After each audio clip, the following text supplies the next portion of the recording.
Hey y'all, this is AL Thick Madame and Cinnamon Sugar, and we are back with another recap review of Love and Marriage DC. This is the second episode that has aired, and I'm going to be doing a watch and record as I go type of a scenario with this one because I'm still trying to get familiar with everybody's names, and I don't want to just be hemming and hawing way longer than I should because I don't know these people's names like that.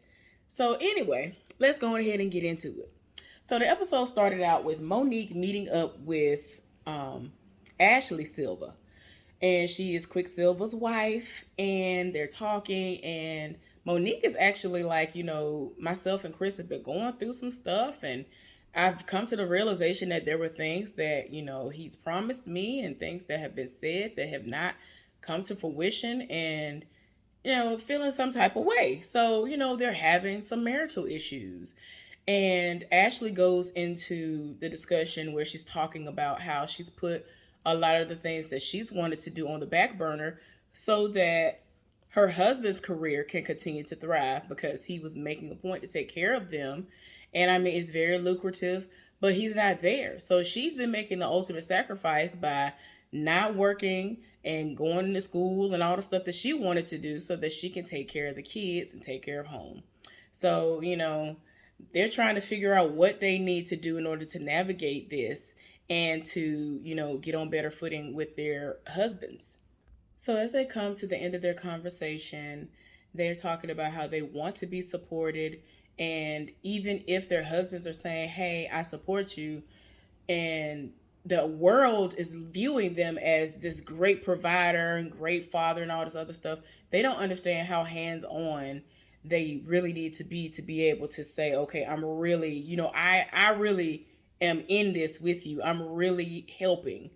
And what I mean by that is the fact that whenever the men need to do something or want to do something, they just able to just get up and be like, oh, I'm going to do this, bye, or whatever. When the ladies say they're going to go do something or they need to go do something, they have to get other people involved so that the children can be taken care of because the husband won't be there to do it. Even if the husband is literally at the house, they still got other people there who cooking for them, cleaning, and all this other stuff, washing the clothes. Like, you got to get too many people involved to help him to do a job that you do on your own. Ashley also brought up the fact that, at one point in time, she thought that she might be going into early menopause and how she wants to get underarm treatments, Botox treatments in order to stop the sweating. Now, I'm kind of conflicted on that because I've always been told that when it comes to certain things like that, you're supposed to just let it do what it's doing. And I understand it might be excessive for a lot of people, but when you mess with that, it could do something to you that has a negative impact. But you need to be careful.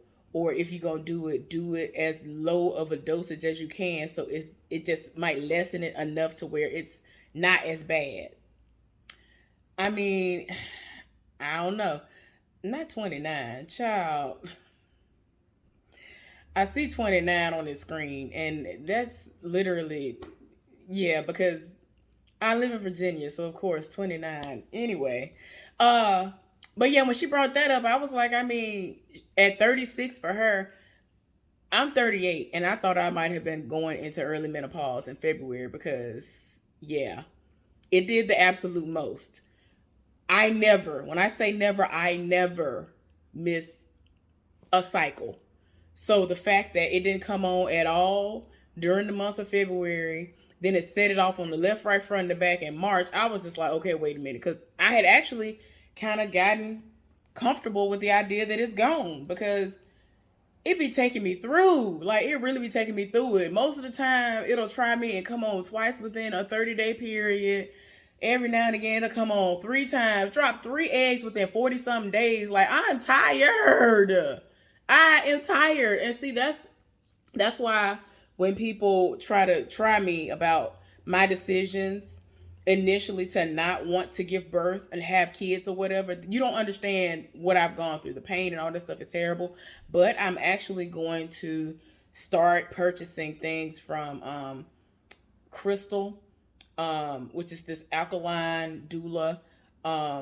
And her products apparently have been working miracles. In all honesty, y'all, I'm tempted to buy the tea that is supposed to kind of help prolong everything before you hit menopause, because I'm fearful that my eggs are almost gone. So if I do decide now, last minute, I do want to have kids, I might not be able to. So I'm tempted to buy that tea. I got it in a cart right now. They got a tea for that. They have other teas that I need to drink anyway that are like liver purifiers and all that stuff, blood purifiers, stuff that's awesome for you, that helps you to, get all the bad toxins out. And you actually get a great boost of energy. Y'all, that's pretty much the end of what they was talking about. But before I go to the next segment, the next part of this video, Ashley, that coat was everything. I live for houndstooth. I have lived for houndstooth ever since before I ever cared about Alabama football. A lot of people see me wearing houndstooth and they know I'm an Alabama fan. They like, oh, you only doing that because you're an Alabama fan. No, I was a child and I was obsessed with the houndstooth pattern.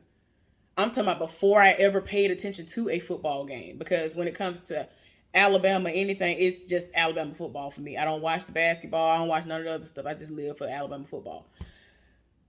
So yeah, y'all.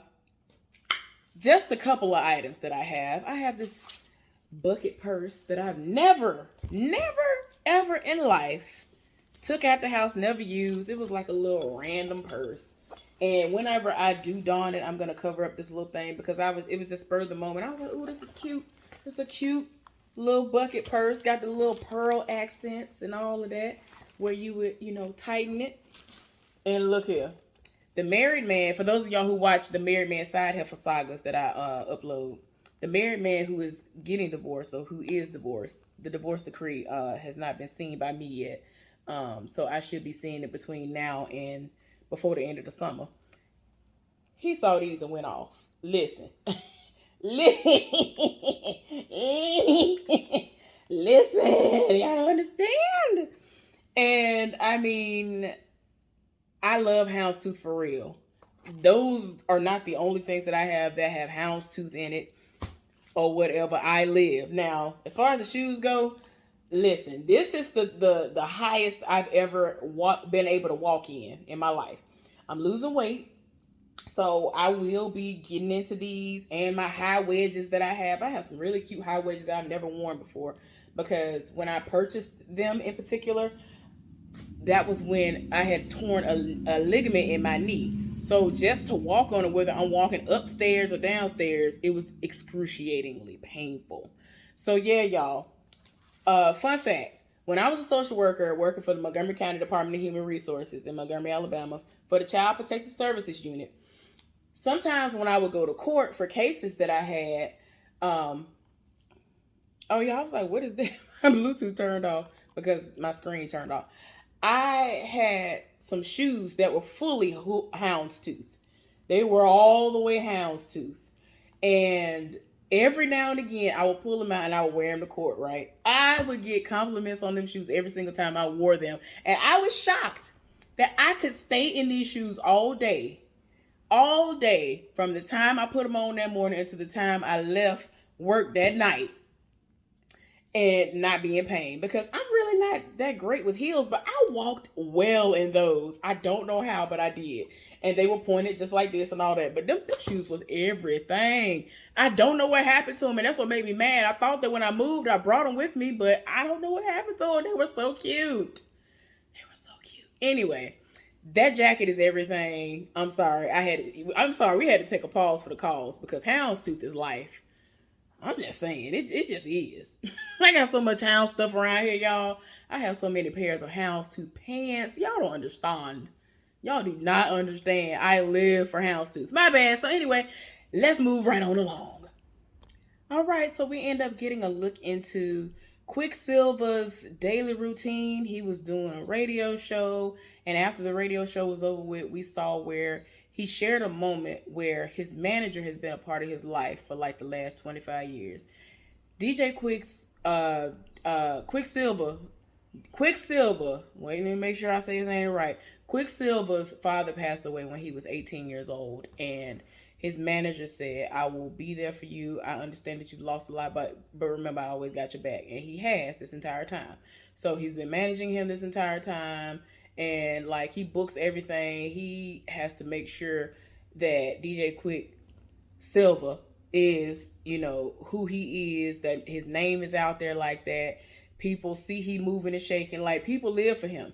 So this man, and I'm like, his name is ringing a bell, and I'm wondering if it's ringing a bell because of my background, because I went to a historically black college, Alabama State University in Montgomery, Alabama. But this man, I think his name is Julius Foster. He is over, or he has some kind of affiliation to the CIAA, which has something to do with events that are put on because of black universities involvement or whatever. But the reason why he came in that particular day was to talk to Quicksilver, to get him on board, because he always has him on board because he's DJing these parties, and it's going to be like a weekend event.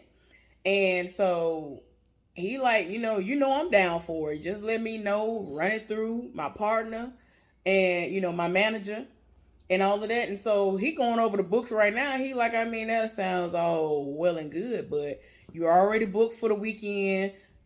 You already got all this stuff. Like, you got to do this festival. Like, he already is booked for a lot of stuff already. So despite the fact that it's going to be a huge event,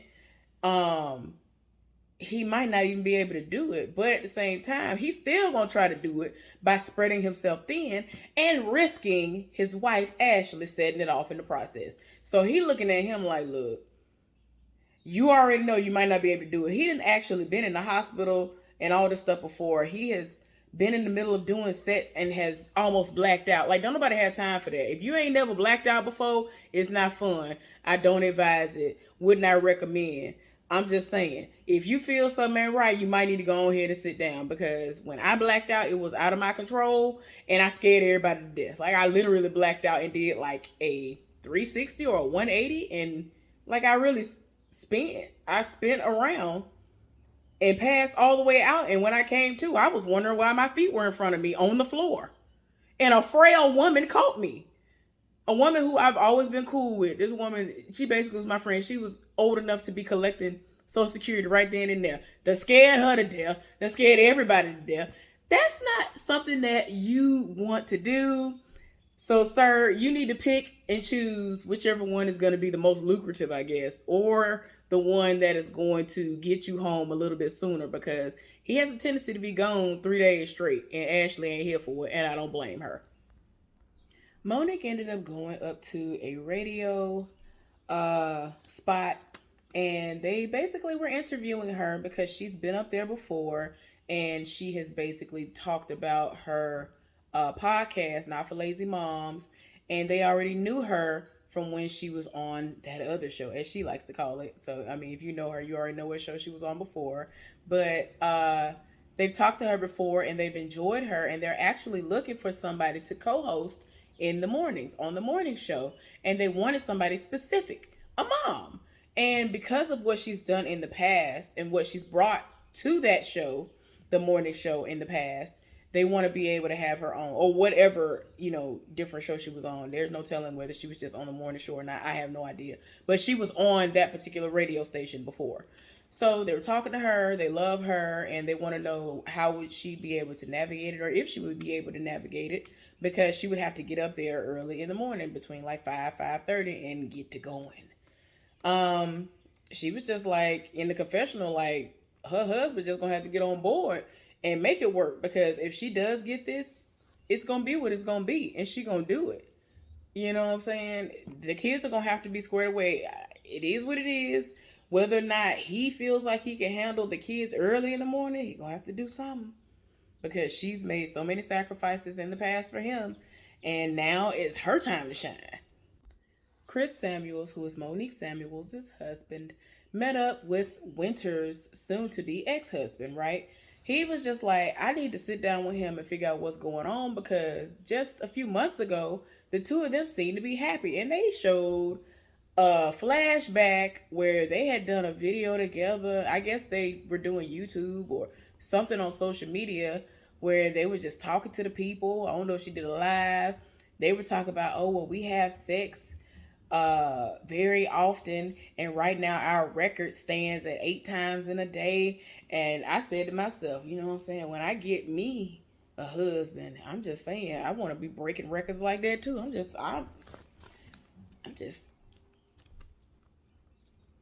celibate, y'all, so forgive me, my bad. Anyway, uh, but I'm just saying. And you know, we women don't reach our sexual peak until our early to mid 40s. I'm just saying. Anyway, but anyway, present day, he met up with him and he's talking to him and he's going on and on about why Winter basically is like, I'm done with this relationship. And it boils down to, from what I'm gathering, that some allegations started coming up against him about money. Talking about he over here taking money and spending it on his kids to go ice skating and all this, like they trying to figure out why this money getting missing. And I'm looking like, why they pointing the finger at, like, are you the only person they pointing the finger at? Because that seems a little fishy too. Like, what is, like, that sounds a little suspect. What you got going on? Like, are your finances not in order? Like, what happened? Because isn't he like a ex-football player or something in somebody's league? Like, y'all need to do better as far as that is concerned anyway. Y'all need to, Shaq do the most in his personal life, but when it comes to the money, he be investing in people, in stocks, in everything, and he keeps his money coming in and turning profits and some more and giving it away and giving stuff away. Y'all need to look at people like him and figure out what y'all need to do, because ain't no way y'all be making all this money. There is no reason for y'all to make all this money and then you come out of it broke. And then you got to sit up here and work a job, the type of job like what I'm working at, or even less. People be like, I thought I saw, like people looking at what's that singer's name? Tank, not Tank. Y'all, I don't even want to say. The first song that came to my mind. Apparently, my mind was still on the sex part. I'm not even gonna go into that. But y'all know, why did I say Tank? That is not that man's name. Y'all know he did the remix to the cover / remix to I Forgot to Be Your Lover. And I don't know why I can't. Jaheim. I was like, what is his name? Jaheim. Y'all, he done scared us halfway to death, looking frail and crazy, looking sick. And he was an Uber driver. We was like, wait a minute. And ain't nothing wrong with that. I'm just saying, you were where you were and touring and doing all of this. So now we looking at you like, how did you land up and wind up in this situation? Like, wow, that's a lot. But anyway, Winter basically felt like she was out here looking crazy. And it's like, what we not finna do with this? Bye. Divorce papers have been sent. He just saw the divorce papers. So she done. She don't know how to feel. And my issue, well, not really my issue, the issue that is happening now is that there were children involved. Even though they didn't have any children together, she had hers and he has at least one. And his child asked about Winter herself and was like, when is the next time I'm going to get to see Mama Winter? And so he tried to text her and she wasn't trying to hear it. And it's like, I feel like when a woman, especially when a woman, if you have had a blended family and then y'all end and it gets to a point where she don't want to have nothing to do with your kids no more, oh, she all the way done. She is all the way done. Because if she really loved them and all that time, I'm talking about, I know people who cannot stand their ex, don't deal with their ex, but they still deal with their ex's children because they didn't do nothing. Just like with I have a cousin, y'all. I think I told y'all about this briefly once before. I have a cousin who is everything. She's an older cousin of mine. Her husband was out here thotting and bopping and has created children and she stuck with him. And in her mind, I guess she kind of felt like, well, I can't procreate. The one time that she did get pregnant, and it seemed like it was going to really take, the baby was, growing in her fallopian tubes, and they had to perform an emergency surgery. And they luckily found it because she didn't feel right before they were going to go on a vacation that particular year. Had she gone on that vacation instead of listening to her gut, because they were supposed to leave that morning, she would have died because the baby was growing in her tubes. Found out he's still out here trying to live his life as if he ain't got no wife. And so she was like, you know what, I'm done. Filed for a divorce in like November or something like that, somewhere towards the end of this past year. It has been finalized before my birthday, February 14th. And she told him, don't you try me, because he tried to take the house. And she was like, I'm the one who created these designs for this house. I'm the one who put my money into this as well. Like, you ain't finna sit up here and try to make it seem like, oh, I need to get out of this house. I'm the one who made this a home. Like, he really tried to try her. And when the house was being built, my daddy even was having input on the say of certain things, because my daddy knows how to do all this stuff. My daddy knows how to build houses. He has helped to build houses and all of this. So it's like, why wouldn't she consult her uncle and all of that? And you thinking that you finna just snatch up something that my cousin, everything in the house, the way that it is made is all because of my cousin. She said she wanted everything in a certain place. She picked out the marble tops, everything is what my cousin did. And I'm not just trying to go up for her because she's my cousin. It's just what is right. You think you gonna take the house? My cousin was like, don't you even try like that. He really tried to try her with that. But what I commend about my cousin is that she said, you know what? I'm still gonna talk to his kids. And his kids said, my daddy is trash. We still fool with you because you didn't do nothing wrong. And they don't even hardly talk to him no more. Because it's like, why would you do that to her? That's a good woman. Y'all, I'm sorry, I went off on a tangent. But I don't like when people do stuff like that. You want to try somebody and blindside them, and then think they're supposed to keep on forgiving you. She already basically felt like a fool before, but kind of felt like, well, I can't give him what he want. I can't give him this, because she's tried to give this man kids for over 20 years. She's tried and has been unsuccessful. So when these children came from out of nowhere, it's like it is what it is. So she just rolled with the punches, and she tried to be the bigger woman and did what Big Mama and them did back in the day when the daddy had outside kids and all of this.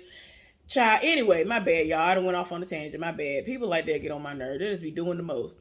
But it was just sad to see him say that. Now, whether or not that was a lie, I don't know. But this man talking about his son wanted to know, what was going on and could he talk to her and all this. He acted like he didn't got emotional. He talking about, you about to make me get emotional at the table, Chris. I'm like, Lord. Anyway, let's continue. So Quick and Silver, I'm sorry, not Quick and Silver, Quicksilver and Jamie Tyler met up, and they went out, I guess, for drinks and maybe a little food or whatever. And this guy who they know as well, he coaches basketball, and one of Quicksilver's children, one of his sons, plays basketball. So of course, they want to chop it up, and they talking. So they were mainly talking about how the CIAA event is in Quicksilver's town. But what they do is, at the end, they come together, and I guess they're going to go back and forth. And so Jamie trying to make it seem like he going to shut it down in his town. Quicksilver like, I ain't never had a non-sold out show before. So, I mean, we going to really see who it is. I'm the party kingpin, so it is what it is. And they both do the same thing.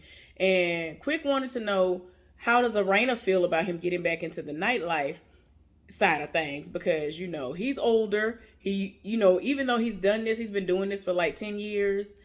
I understand that, but she looking at him like, all right, you did the most back in the day. So she doesn't like it.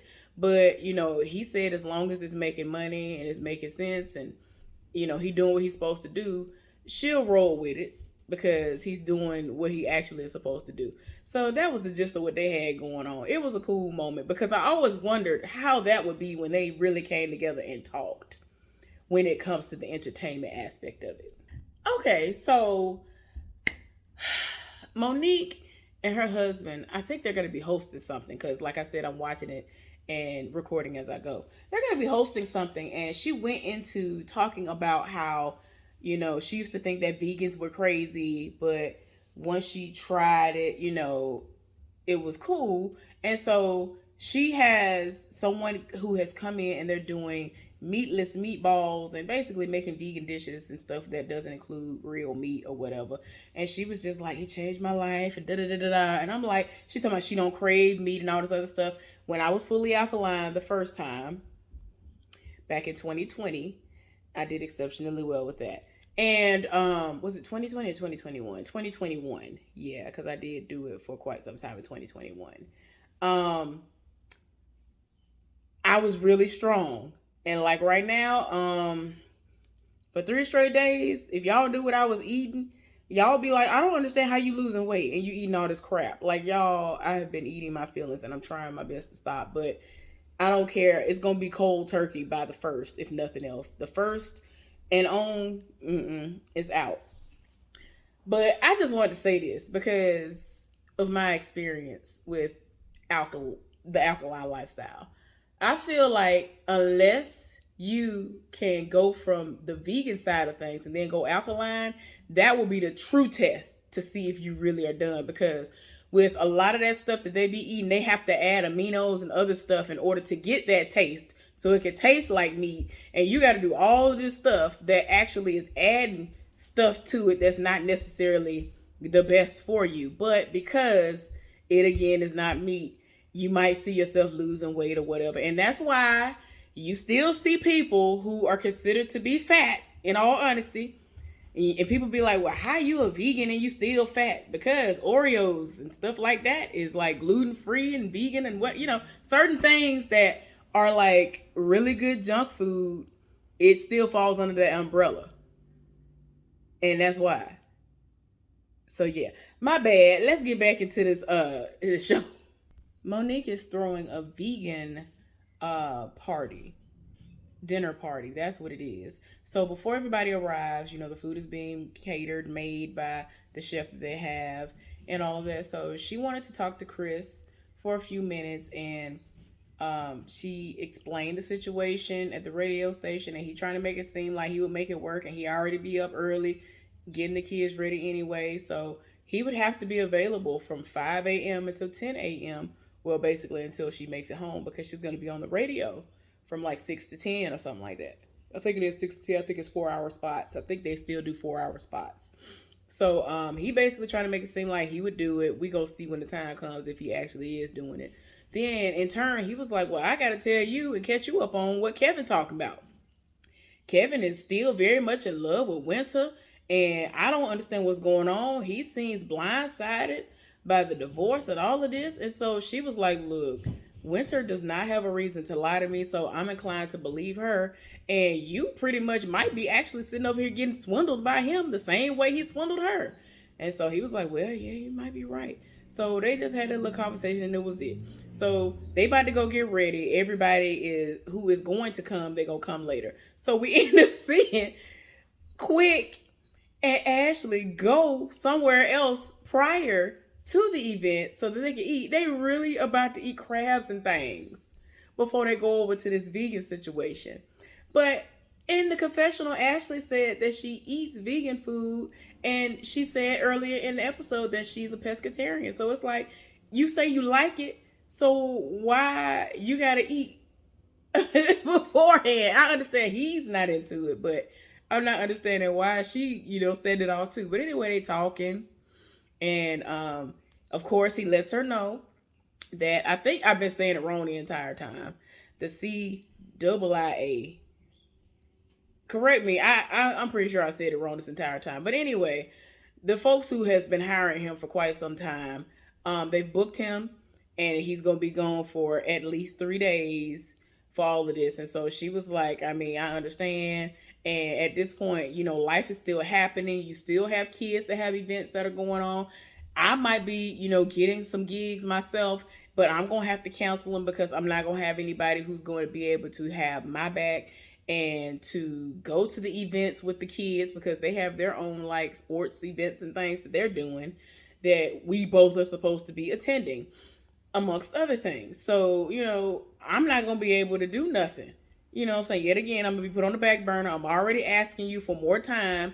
And it's just gotten to a point where she'll get fed up with all of this. He'll calm down for a little while. Then he'll rev back up for like a year. And then she'll get to that boiling point again. And then it's the same thing over and over again. But, she was just like, I'm glad that we were able to do this and just have time with one another, one-on-one, because we don't get to spend much alone time together. And she was just like, I'm corny. Like, we ain't really got nothing going on like that. But, nobody's ever been to one of our events or something where we were, the host of it, and they said that it was boring or it was lame or whatever. So they basically was like, by the time it's all said and done, people are singing and drunk, basically singing 90s R&B songs. And I'm like, I'm here for that. Like, that's why I was interested in Quick and in Jamie because of what their professions are. Because I love music. Like, even though I can't sing, I love music. And so it's like, okay, then I see what y'all bringing to the table. I'm here for it. But I guess they're going to have to cross those bridges once they get to them because it's going to become a problem. I'm pretty sure she's going to get fed up. Hopefully she's not going to contemplate, divorcing him because she said in the confessional, this is what their life has been since they've been together. Like, since they first met. So it is what it is. She signed up for it. So it's like at this point, unless she want to step on out and be like, I'm done, she got some babies, so she can get alimony and child support up out of them, I guess. So, I mean, but hopefully they won't have to do that. Hopefully they will find a happy medium so that they won't have to separate because at this point, they seem to be spending more time apart than together. So I get her frustration. Okay, so after everybody realized, like, look, this is a vegan situation. Either you're going to eat it or you're not, pretty much, without saying all of that. They sat down and they're talking. They brought up the fact that they were going to go to Africa. And I've told y'all before I don't remember what video it was, but I've told y'all before that Monique definitely went to, let me make sure that didn't play out. She went to Africa. She and her family went to Africa. I saw it all on Instagram. It was beautiful. Like, even the places that they been staying, they were gorgeous. And y'all know Monique love animals. She had, I think she was with the giraffes, or tried to be with the giraffes. And they had all kinds of animals in the place they were renting, staying in. I don't know how you say it, but yeah, you know what I mean. The place they were staying in, paying for night to night. So anyway, Jamie asked, it was either Jamie or Quick asked, are y'all scared? Because COVID was still running rampant out here. And so Monique was like, I don't fear anything. But almost everybody in the room said they had COVID at least once. Monique has had it. Then she was talking about how when she had it, nobody was checking on her. Didn't nobody care about her. She was up there, and with her situation, her body was being depleted of sodium, which is very important, and not to be mistaken with, let's have high blood pressure because we're going to throw all the salt and things on everything. It ain't got to be like that. So, there has to be a balance. And Chris was like, don't do that. I did come and check on you. My only thing that I found fault in what he was saying versus what she was saying was that she had to tell him to come and check on her. She would be asleep and he would come and ask questions and all this other stuff. That's not the same thing as, okay, let me come peek in on them, make sure they're all right. Like, when I was with my ex, and even when I've been taking care of certain family members, when I knew they were sick, like, I would, peek in the room and be like, okay, let me make sure they breathe. Like, I don't play that. I need to make sure you're breathing, all of that. If you sound like you're wheezing or like your chest is congested when you're breathing in and out while you're sleeping, I need to know. And we need to get some Vicks in the air. We need something. We need something to be in the air. Like, ain't nobody got time. We need the humidifier going, all of that. I don't like all that. So I need to know what's going on. But, you know, he basically was like, well, I told you that if you need anything, just to text me. And I was just like, mm-mm. Anyway, they got into it in front of everybody. And then they quickly basically said, I'm sorry to one another. And that's not the way I meant it. And they kissed and made up and whatever. So, eventually they wanted to talk to Winter, because she was there, about what was going on, because we already know that Chris met up with him the other day and he was saying one thing and she's saying something else. So she was like, it's kind of funny that he's sitting up here telling you that he loved me and all of that. You know, love doesn't matter when you go into a situation lying about who you are. I don't understand how she got married to this man and never knew what his place looked like. He told her that she was staying in the basement of some place or whatever. He had a basement apartment or something. And then come to find out he lived in the basement of his parents' house or something. I don't know. I was like, what is going on here? This man is 60 years old. This man, he's 60 something, ain't he? He 50 something or 60 something right now.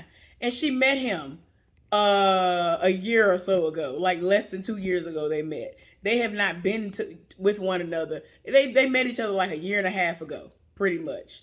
Because when they were coming up on their 1 year anniversary, she started finding out all this stuff, which is that he was stealing money from the company. His partners pulled out and it was like, no, anybody got time. He's being sued. They're looking into him and all of this. He over here telling Chris that this is stuff that didn't happen.